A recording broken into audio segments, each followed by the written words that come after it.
வருகின்ற 20ஆம் தேதி நம்முடைய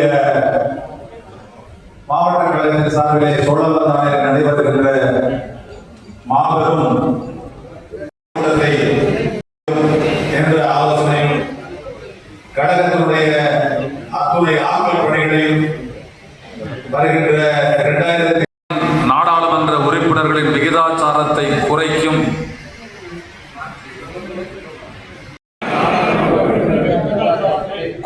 நியாயமற்ற தொகுதி மறுவரைக்கு எதிராக போராடுவேன். தமிழ்நாட்டை தலைவிட விடமாட்டேன் என உறுதியேற்கிறேன். நான் வாக்காளர் பட்டியல் மோசடி மூலம் நான் தமிழ் மொழி, பண்பாடு மற்றும் பெருமைக்கு எதிரான எந்த ஒரு பாகுபாட்டையும் எதிர்த்து போராடவும் தமிழ்நாட்டை தலைகுனிய விடமாட்டேன் என உறுதியேற்கிறேன். எஸ்ஐஆருக்கு எதிராக நிற்பேன். தமிழ்நாட்டை தலைகுனிய விடமாட்டேன் என்று உறுதியேற்கிறேன். நான் நீட் மற்றும் இளைஞர்களை முடக்கும் எந்த ஒரு திட்டத்தையும் எதிர்த்து நிற்பேன் என ஒவ்வொரு உழைக்கும் வர்க்கத்தின் நலன்களையும் பாதுகாக்க தேவையான நிதிக்காக போராடுவேன். தமிழ்நாட்டை தலைகுனிய விடமாட்டேன் என உறுதியேற்கிறேன். தமிழ்நாட்டின் மண், மொழி, தொண்டர்களுடைய தென்மண்டல என்றென்றும் நிலையத்தில் இருக்கக்கூடிய நம்முடைய மதுரை வடக்கு மாவட்ட கழகத்தினுடைய செயலாளரும் வணிக வரி பதிவுத்துறையினுடைய அமைச்சரும் இன்று இந்தியா முழுவதிலிருந்து புருவத்தை உயர்த்தி பார்க்கக்கூடிய அளவிற்கு தொகுதியை மிகவும் ஏற்றமிக்க தொகுதியாக, சிறப்புமிக்க தொகுதியாக, எழுச்சிமிக்க தொகுதியினுடைய தலைவராக நிரந்தர அந்த தொகுதியின் சட்டமன்ற உறுப்பினராக இருக்கிறோம். நம்முடைய அருமை அண்ணன் மாண்புமிகு அமைச்சர் மூர்த்தியாளன் அவர்களே, பாண்டியன் அவர்களே, மாநில இளைஞர்களுடைய தொகுதி பொறுப்பாளர்களாக வருகின்ற மரியாதைக்குரிய ஆனந்த் அவர்களே, சம்பத் அவர்களே,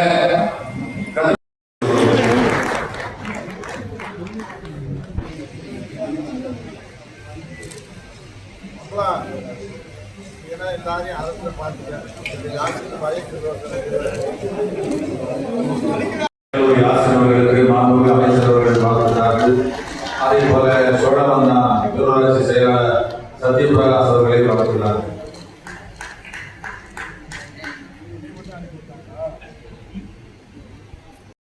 அண்ணன் மாவட்ட தலைவர் இங்கே பேசுகிற போது ஏதோ கிழக்கு தொகுதி மட்டும் சொல்லியிருந்தார். அது இல்லை. 10 தொகுதிகள் இருக்கு. 10 ஜெயிக்கிறது முதலமைச்சருடைய எண்ணம். அதான் நடைமுறை.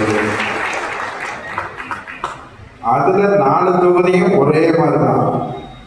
கிழக்கா இருந்தாலும் சரி, மேற்கா இருந்தாலும் சரி, மேலூரா இருந்தாலும், சோழவந்தானா இருந்தாலும், கிழக்கு தொகுதியை என்ன செய்கிறோமோ, எப்படி நடத்துகிறோமோ அதுதான் மேற்கு தொகுதியும், அதுதான் மேலூரும் சோழவந்தானம். அதை போல மனசுல தெளிவாக தெரிஞ்சுக்கங்க. அதில் எந்த மாற்றத்தாகவும் இருக்காது, ஏற்ற இறக்கமும் இருக்க முடியாது, எந்த பாகுபாடும் இருக்க முடியாது. அதுதான் இந்த மாவட்ட கழக கூட்டம். முழுசா தெரிஞ்சுக்கங்க. நாளைக்கு நடக்கக்கூடிய 30 விழாவில் நம்ம மாவட்டத்தில் எல்லாரும் நீங்கள் கலந்துக்கணும். அதை விட ஒரு பெரிய பெருமை என்னன்னா, ஒன்றிய செயலாளர், நகர் கழகத்தினுடைய செயலாளர்கள் இன்றைக்கு மதுரை வடக்கு மாவட்டத்தில் தமிழ்நாடு முழுவதும் இருக்கக்கூடிய மாவட்டங்களாக இருந்தாலும் அதனுடைய நகர் கழகத்தினுடைய சிறந்த நகர் கழக செயலாளராக நம்முடைய மேலூர் யாசின் அவர்களுக்கும், அதை போல சோழவந்தா வேலூர் கழகத்தினுடைய செயலாளர் அருமை தம்பி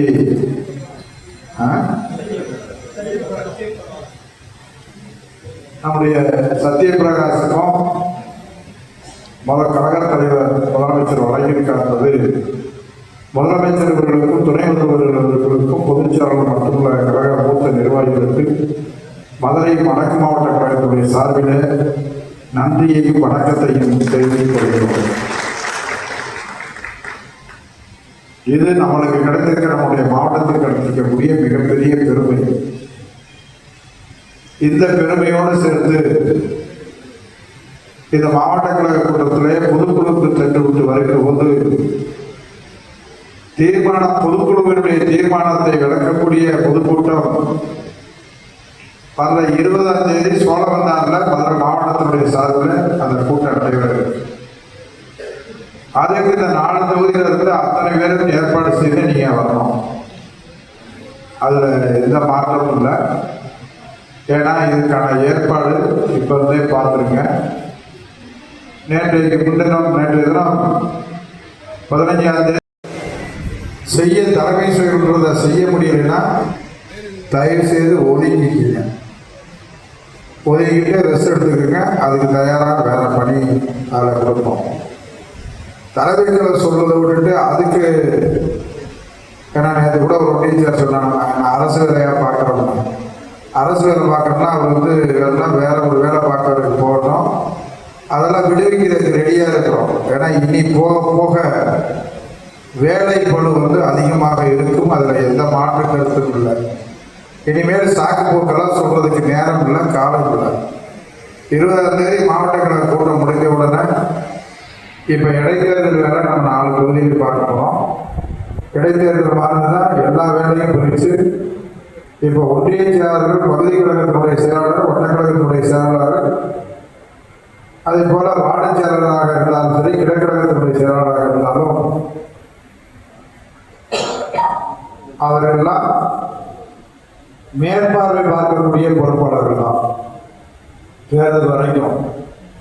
அதனால அந்த தேர்தல் வேலையில 5 பூத்தோ இல்லை அதுக்கு குறைவாகவோ அதிகபட்சம் 5 பூத்து போகத்தான் போகும்னு நினைக்கிறேன். அது மாதிரி கமிட்டியை அமைக்க சொல்றோம். அந்த கமிட்டி அமைச்சு அந்த பூத்த நிர்வாகத்தை நிச்சயமா தொகுதி பொறுப்பாளர்கள் என்ன சொல்றாங்களோ அதை செய்யணும். அந்த தொகுதி பொறுப்பாளர்கள் சொல்வதில் மாற்று கருத்து இருந்தால் அது அதற்கான நடவடிக்கையை மாவட்ட கழகம் எடுக்கும். அது எந்த மாற்று கருத்து இல்லை. ஏதோ தேர்தல் அறிவிச்சு வேட்பாளர் அறிவிச்சு அந்த நாட்களில் போய் வேலை பார்த்து நம்ம சரி பண்ணிக்கலான்ற எண்ணம் தயவு செய்து நம்ம மாவட்டத்தில் இல்லை. அந்த இடைத்தேர்தலுக்கு போனால் பிரித்து கொடுத்து உங்களுக்கு எத்தனை பூத்து பாருங்க, அந்த எத்தனை பூத்து பார்த்து எத்தனை வீடு இருக்கு, எத்தனை இதெல்லாம் பார்த்துட்டு அதை சரிபார்க்கக்கூடிய பணியை நாம் ஆரம்பிக்க இருக்கிறோம். அதனால மிக குறைவான பூத்தை கொடுத்து அதில் பல்வேறு பொறுப்பாளர்கள்லாம் நம்ம போடுறோம். அந்த பொறுப்பாளர் என்ன பண்ணணும் பார்க்கணுன்றத நம்ம சொல்லிடுவோம். அது ஒன்றும் மாசம் இருக்குது. ஆனால் இப்போ குறுகிய காலத்தில் குறுகிய நாட்களில் அவங்க பார்க்குற மாதிரி கணக்கெடுக்கணும். ஏன்னு சொன்னால் தலைவர் என்ன இருக்கணுமா